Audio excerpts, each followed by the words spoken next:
On this channel, I shared real stories of ordinary people who went through difficult moments and slowly learned how to rebuild themselves. This was one of those stories. I didn't cry when I found out my parents were getting divorced. I didn't shout. I didn't ask questions. I just stopped feeling anything. And somehow, that was worse. I was 15 and I found out by accident. Not from them, not from a conversation, but from a sentence I wasn't supposed to hear. Once the divorce is finalized, I remember standing there, frozen. My brain refused to accept it. Divorce? In my house? It didn't make sense. Because just a day before, everything felt normal. We ate together, we talked, nothing felt broken. Or maybe I just didn't see it. That was the hook. The moment my reality changed, without warning. The rising action started quietly.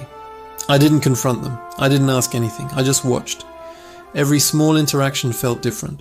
Every silence felt louder. My mom acted normal. My dad acted normal. And that confused me even more. How are they okay? How am I the only one who feels this? Days passed, and I kept everything inside. School became harder. Not because of studies, but because my mind was somewhere else. I couldn't focus. I couldn't think clearly. I felt distracted. And that's when the second problem started. My friend Kieran. We used to be close. We shared everything. Or at least, I thought we did. One day during lunch, someone mentioned something about my family. I don't even know how it spread. Maybe someone heard. Maybe someone guessed. But suddenly, people knew. Kieran looked at me and said, "Is it true? Your parents are separating?" I stayed silent. And then he laughed. "Bro, your life is messed up." People around him laughed too. That moment felt worse than hearing about the divorce. Because this wasn't confusion. This was humiliation. That was the first real conflict. Not just dealing with my family breaking apart, but being made fun of for it. After that day, things changed. Kieran didn't stop. Small comments. "Don't end up like your parents. No wonder you're always quiet." They were said like jokes, but they didn't feel like jokes. I stopped sitting with him, stopped talking, stopped being around people. But even when I was alone, I didn't feel safe because my mind wouldn't stop. At home, everything felt fake. At school, everything felt hostile. And the worst part? I had nowhere to go. I couldn't cry at home. I didn't want them to see me weak. I couldn't cry at school. I didn't want to give them more reasons to laugh, so I held everything inside. That pressure started affecting everything. My studies dropped, my focus disappeared, my energy went down. Even simple things felt heavy. That's when I broke. One night, I locked myself in my room, sat on the floor, and for the first time, I cried. Not loudly, not dramatically, just quietly, like I didn't want anyone to hear. That moment was both my lowest point and the start of my first comeback, because after that, I realized something. I couldn't keep everything inside. The next day, I spoke to someone. Not my parents, not my friends, my teacher. Her name was Mina Ma'am. I didn't plan it. I just stayed back after class and said, "Can I talk to you?" My voice wasn't steady. My words weren't clear. But I said enough, and she listened.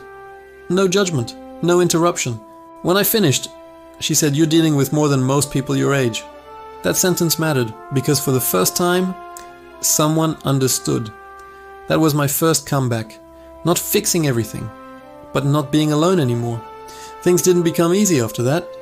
The second conflict came quickly. Going back to school, facing the same people, the same jokes, the same looks. Kieran tried again. "Why are you acting serious now? Life hit you." This time, I didn't laugh. I looked at him and said, "Stop." Just one word. It wasn't loud, it wasn't aggressive, but it was firm. That moment felt different, because for the first time, I didn't let it pass. He didn't say anything after that. That was my second comeback. Standing up, even in a small way. After that, things slowly started changing. Not everything, but enough. I focused on my routine, my studies, my time, not perfectly, but consistently. At home, I started talking more, slowly, carefully, not about everything, but enough to feel connected. And over time, I understood something. My parents weren't trying to hurt me. They were struggling in their own way. That didn't make it easy. but it made it clearer. The rising action after that was quiet growth, less overthinking, more control, less silence, more expression. Months passed, my studies improved, my confidence came back. Kieran stopped bothering me. Not because he changed, but because I did. And one day, he tried to talk normally again, like nothing happened. But this time, I chose distance. Not out of anger, but out of respect for myself. That was the real change.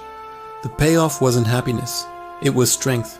I learned that life can hit you in multiple ways, at the same time.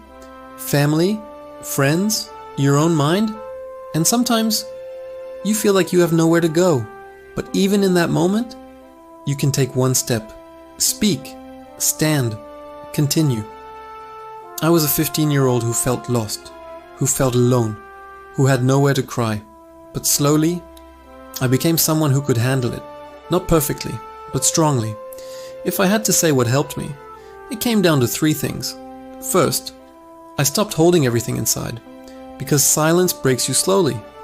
Second, I spoke to someone who understood, because one person is enough.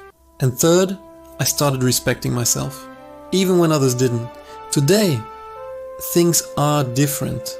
Not perfect, but stable. And maybe that's what growth looks like. Because sometimes, life doesn't just test you once, it hits you again, when you're already struggling. But if you don't give up, you don't just survive it, you grow through it.